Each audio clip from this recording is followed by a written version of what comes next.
સુરેન્દ્રનગરના લીંબડી રાજકોટ હાઈવે ઉપર અકસ્માત થયો।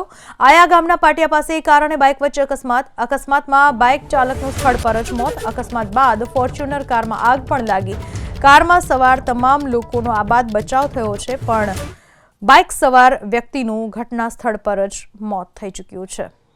સુરેન્દ્રનગરના લીંબડી રાજકોટ હાઈવે ઉપર અકસ્માત સર્જાયો છે। આયા ગામના પાટિયા પાસે અકસ્માત સર્જાયો, જેના પરિણામે બાઇક ચાલકનું ઘટના સ્થળ પર જ મોત નીપજ્યું। અકસ્માત બાદ ફોર્ચ્યુનર કારમાં આગ પણ લાગી। સદનસીબે કારમાં સવાર તમામ લોકોનો બચાવ થયો છે। વડોદરામાં સમાસાવલી રોડ ઉપર સર્જાયો અકસ્માત। કાર અને બાઇક વચ્ચે અકસ્માતમાં એકનું મોત। કારની ટક્કરે બાઇક ચાલકનું સ્થળ પર જ મોત થયું। સ્થળ પર પહોંચીને પોલીસે વધુ તપાસ હાથ ધરી છે। વડોદરાના સમાસાવલી રોડ ઉપરની ઘટના છે, જ્યાં કાર અને બાઇક વચ્ચે અકસ્માત સર્જાયો। કારની ટક્કરને કારણે બાઇક ચાલકનું સ્થળ પર જ મોત થયું। પોલીસે આ અંગે વધુ તપાસ હાથ ધરી છે।